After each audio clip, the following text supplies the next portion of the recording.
Hello friends, welcome to knowledge factory. તો જિયોગ્રાફીના second લેક્ચરમાં આપનું સ્વાગત છે. ફર્સ્ટ લેક્ચરમાં આપણે જોઈ ગયા અમુક વસ્તુ કે જેમ કે પૃથ્વીની ઉત્પત્તિ કઈ રીતે થઈ, એના માટે આપણે 3 થિયરીઓ જોઈ. કાન્ટની થિયરી, આ સિવાય લાપ્લાસની થિયરી અને ચેમ્બરલિન અને મોલ્ટનનો ગૃહાણુનો સિદ્ધાંત. પૃથ્વીની ઉત્પત્તિ વિશે કોઈ સચોટ માહિતી મળી નહીં, એટલે આપણે આગળ વધીને વાત કરી પૃથ્વીની આંતરિક રચનાની, જેના વિશે આપણે અગત્યની 2 વસ્તુ નોંધી: પી વેવ અને એસ વેવ દ્વારા થયેલી થિયરીઓ અને એના વિશે થયેલા પ્રયોગો, અને એના જ તારણોથી આપણે પૃથ્વીની આંતરિક રચનાનું એક અવલોકન કરીને એક માળખું તૈયાર કર્યું. તો આ બધી જ વાત આપણે જીઓમોર્ફોલોજી માટે કરી ગયા.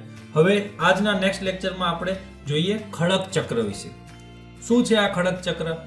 તો ખડક ચક્ર એટલે પૃથ્વીના પોપડા ઉપર જે જોવા મળતા અગત્યના 3 મુખ્ય ખડકો છે. એ 3 ખડકો એકબીજા સાથે કઈ રીતે સંબંધિત છે તેની વાત કરવાની છે આ ખડક ચક્રમાં. તો સૌ પ્રથમ તો એની જાણકારી હોવી જોઈએ કે ખડકો મુખ્ય કેટલા પ્રકારના છે. તો સૌ પ્રથમ એક પ્રકાર આવે છે જે છે અગ્નિકૃત ખડક. બીજો એક પ્રકાર છે પ્રસ્તર ખડક અથવા તો જેને કહેવામાં આવે છે નિક્ષેપિત ખડક. અને ત્રીજો પ્રકાર છે રૂપાંતરિત ખડક. ઇંગ્લિશ નામ કઈ મુજબ છે તો કે અગ્નિકૃત ખડકને કહેવામાં આવે છે ઇગ્નિશિયસ રોક, પ્રસ્તર ખડકને કહેવામાં આવે છે સેડામેન્ટરી રોક્સ અને રૂપાંતરિત ખડકને કહેવામાં આવે છે મેટામોર્ફિક રોક. તો આ 3 ખડકો અને ખડક ચક્ર વિશે વાત શરૂ કરી. તો જુઓ, સૌ પ્રથમ તો આ 3 ખડકો એકબીજામાં પરિવર્તનશીલ છે. આ વાત જાણવી ખૂબ જ જરૂરી છે. ઇગ્નિશિયસ રોક એટલે કે અગ્નિકૃત ખડક, રૂપાંતરિત ખડક અને સેડામેન્ટરી રોક એટલે કે પ્રસ્તર ખડકમાં પરિવર્તન થઈ શકે છે. એ જ રીતે રૂપાંતરિત ખડકનું પ્રસ્તર ખડક અને અગ્નિકૃત ખડકમાં ફેરબદલી થઈ શકે છે, અને એ જ રીતે પ્રસ્તર ખડકનું પણ અગ્નિકૃત ખડક અને રૂપાંતરિત ખડકમાં પરિવર્તન થઈ શકે છે. કઈ રીતે, શું છે આ બધા ખડકો, એ બધાનું સ્ટ્રક્ચર કઈ રીતનું છે, એ બધા જ વાત આપણે શરૂ કરીએ. સૌ પ્રથમ જોઈએ અગ્નિકૃત ખડકો. તો આ અગ્નિકૃત ખડકો બને છે કઈ રીતે? તો પૃથ્વીના પેટાળમાં જે મેગ્મા છે, આ મેગ્મા પૃથ્વીની સપાટી ઉપરથી બહાર આવે છે.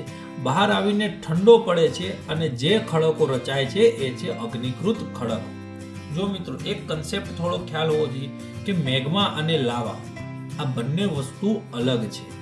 મેગ્મા અને લાવા કઈ રીતે અલગ પડે છે તો કે એના કયા સ્થાને છે તેનાથી આ બંને વસ્તુ અલગ પડે છે.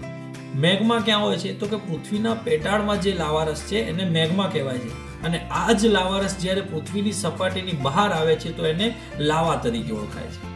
તો આ જ મેગ્મા અને લાવા જ્યારે પૃથ્વીની સપાટીની બહાર આવીને ઠંડો પડે છે તો કયા ખડકો બનાવે છે? યસ, અગ્નિકૃત ખડક એટલે કે ઇગ્નિશિયસ રોક. હવે આની થોડીક માહિતી મેળવી કે અગ્નિકૃત ખડકમાં જીવાશ્મી જોવા મળતા નથી. જીવાશ્મી એટલે શું તો કે જે બી જીવો જ્યારે મૃત થઈ જાય છે અને જે એના થોડા ઘણા અવશેષ બચે છે એ જીવાશ્મીઓ છે. આવા કોઈ જીવાશ્મીઓ અગ્નિકૃત ખડકમાં જોવા મળતા નથી. એનું કારણ શું તો કે અગ્નિકૃત ખડકો લાવારસના બનેલા છે, અને લાવારસનું જે ટેમ્પરેચર છે ખૂબ જ હાઈ છે, અને આટલા હાઈ ટેમ્પરેચર ઉપર કોઈ પણ જીવાશ્મી ટકી શકતા નથી, જે બળીને ખાક થઈ જાય છે. એટલે આ અગ્નિકૃત ખડકમાં જીવાશ્મી જોવા મળતા નથી. બીજી એક વસ્તુ કે એમાં આ અગ્નિકૃત ખડકમાં સ્તરની ગેરહાજરી હોય છે. જો અગ્નિકૃત ખડક લાવારસથી બને છે, અને લાવારસ એટલા ગરમ હોય છે કે બધા જ આખું મટીરિયલ છે એ એકરસ થઈ જાય છે, એકરૂપ થઈ જાય છે, અને આના જ લીધે કોઈ પણ અગ્નિકૃત ખડકમાં કોઈ જ લેયર કે કોઈ જ સ્તર જોવા મળતા નથી. હવે હજી અગ્નિકૃત ખડકને જો ડીપમાં જોઈએ તો અગ્નિકૃત ખડક 2 પ્રકારના છે. એક છે આંતરિક અગ્નિકૃત ખડક અને એક છે બાહ્ય અગ્નિકૃત ખડક. શું ડિફરન્સ છે? આપણે વાત કરી ગયા જેમ મેગ્મા અને લાવાની, એ જ રીતે આંતરિક અને બાહ્ય અગ્નિકૃત ખડક વચ્ચે ડિફરન્સ છે. આંતરિક અગ્નિકૃત ખડક જ્યારે આ લાવા અથવા તો મેગ્મા પૃથ્વીના પેટાળમાં જ ઠંડો પડી જાય અને ખડકમાં તબદીલ થઈ જાય તો એને કહેવામાં આવે છે આંતરિક અગ્નિકૃત ખડક. અને જો લાવા બહાર આવે પૃથ્વીની સપાટી ઉપર અને ઠંડો પડે અને જે ખડક રચાય એને કહેવાય છે બાહ્ય અગ્નિકૃત ખડક. બાહ્ય અગ્નિકૃત ખડક પણ બે પ્રકારના છે. જો લાવા વિસ્ફોટ દ્વારા એટલે કે ખૂબ જ જ્વલનશીલ રીતે પૃથ્વીના પોપડાની બહાર આવે વિસ્ફોટ કરીને અને જે ખડક રચાય એને કહેવાય છે વિસ્ફોટ પ્રકારના. અને જો લાવા શાંતિથી કોઈ દરાર અથવા કોઈ તિરાડમાંથી બહાર આવે અને ખડક રચે તો એને કહેવાય છે શાંત પ્રકારના બાહ્ય અગ્નિકૃત ખડક. તો આટલી વસ્તુ આમાં અગ્નિકૃત ખડક માટે અગત્યની છે. પહેલી કે મેગ્મા અને લાવાના ઘનીકરણ દ્વારા બને છે. સેકન્ડ નંબર કે કોઈ જીવાશ્મી જોવા મળતા નથી. અને થર્ડ નંબર કે આ અગ્નિકૃત ખડકોમાં સ્તરની ગેરહાજરી હોય છે. આગળ જઈએ હવે. અગ્નિકૃત ખડક પછી બીજા નંબરના જે ખડક છે એ છે પ્રસ્તર ખડક, જેને આપણે નિક્ષેપિત ખડક અથવા તો ઇંગ્લિશમાં સેડામેન્ટરી રોક્સ કહેતા હોઈએ છીએ. પ્રસ્તર ખડક કઈ રીતે બને છે? તો કે પ્રસ્તર ખડક બનવા પાછળનું સૌથી એક અગત્યનું કારણ છે ખડક પદાર્થોનું નિક્ષેપિત થવું. જો કોઈ પણ બીજા બધા જ ખડકો જ્યારે ધોવાણ હેઠળ આવે છે, ઘસારણ હેઠળ આવે છે, જેમ કે કોઈ પથ્થરોનું પાણી દ્વારા ઘસારણ થાય છે, ધોવાણ થાય છે, પથ્થરોનું વાયુ દ્વારા ધોવાણ થાય છે, પથ્થરોનું હિમ નદી એટલે કે ગ્લેશિયર દ્વારા ધોવાણ થાય છે. આ ધોવાણના અંતે પથ્થરોમાંથી કાંપ છૂટો પડે છે. આ જ કાંપ જ્યારે બીજી કોઈ જગ્યાએ એકઠો થવા લાગે, એના લેયર ઉપર લેયર બનતા જાય, સ્તર ઉપર સ્તર બનતા જાય અને એક અલગ પ્રકારનો જ ખડક નિર્મિત થાય તો એને કહેવાય છે સેડામેન્ટરી એટલે કે પ્રસ્તર ખડક. જેવી રીતના કોઈ એક ખડકમાંથી આ રીતે કાંપ છૂટો પડેલો અહીંયા એક લેયર બનાવે છે. આ જ લેયર ઉપર જ્યારે બીજા કોઈ પથ્થરમાંથી આવેલા કાંપ એના ઉપર આ રીતે લેયર એટલે કે સ્તર બનાવે છે અને એના ઉપર ત્રીજા અથવા ચોથા આ રીતે લેયર ઉપર લેયર બનતા જાય છે અલગ અલગ ખડકોના કાંપ દ્વારા. અને જે અંતે આ આખો સ્ટ્રક્ચર બને છે, જે પથ્થર બને છે ખડક, એને કહેવાય છે પ્રસ્તર ખડક અથવા તો નિક્ષેપિત ખડક. હવે જો આ ખડક કોઈ એટલા હાઈ ટેમ્પરેચર ઉપરથી પસાર થતું નથી અથવા તો આ કોઈ જમીનના પેટાળમાં બનતા નથી, તો આ ખડકમાં જીવાશ્મીની શક્યતા રહેલી છે. યસ, આ એક અગત્યનો પ્રશ્ન છે. આ સિવાય આ ખડકમાં સ્તરની રચના જોવા મળે છે. આપણે હમણાં જ વાત કરી ગયા કે આ લેયર ઉપર લેયર રચાઈને આ ખડક બને છે આ રીતે. તો અહીંયા સ્તરની રચના પણ જોવા મળે છે. તો આ છે સેડિમેન્ટરી રોક્સ. એના વિશેની 3 બાબતો હતી કે બીજા બધા જ અલગ અલગ પ્રકારના પથ્થરોના સેડિમેન્ટ્સ એટલે કે કાંપના નિક્ષેપણ દ્વારા આ પથ્થર રચાય છે. આ પથ્થરમાં સ્તરની રચના જોવા મળે છે અને સાથે સાથે જ જીવાશ્મીની શક્યતા પણ મોજૂદ છે. આગળ વાત કરીએ ત્રીજા પ્રકારના ખડક એટલે કે રૂપાંતરિત ખડક.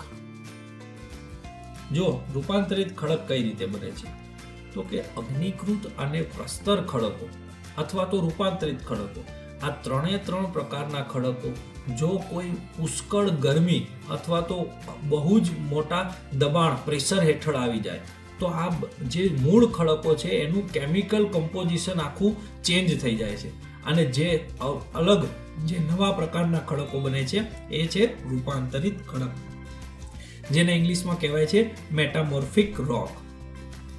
આ ખડકોમાં જીવાશ્મી જોવા મળે છે નહીં. આ ખડકોમાં પણ જીવાશ્મી જોવા મળતા નથી અને કોઈ પણ જાતના સ્તરની હાજરી પણ હોતી નથી. તો આ 3 પ્રકારના અગત્યના ખડકો પૃથ્વી ઉપર હાજર છે. એક છે અગ્નિકૃત, એક છે પ્રસ્તર અથવા તો નિક્ષેપિત અને ત્રીજા છે રૂપાંતરિત ખડકો. રચના કઈ રીતે થાય છે એ પણ આપણે જોઈ લીધું. હવે વાત કરીએ ફરીથી આપણે ખડક ચક્રની.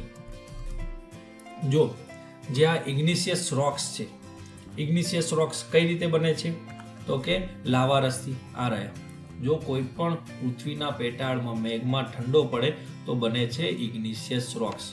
આ જ ઇગ્નિશિયસ રોક્સ જ્યારે ધોવાણ પામે છે અને એના કાંપ કોઈ બીજી જગ્યાએ નિક્ષેપિત થાય છે તો કયા પ્રકારનો ખડક બને છે? સેડિમેન્ટરી રોક્સ, પ્રસ્તર ખડકો. અને આ જ સેડિમેન્ટરી રોક્સ ઉપર જો ગરમી અથવા દબાણની અસર થાય તો કયા પ્રકારના ખડકો બને છે? મેટામોર્ફિક રોક્સ એટલે કે રૂપાંતરિત ખડકો. હવે જો ખડક ચક્ર કામ કઈ રીતે કરે છે?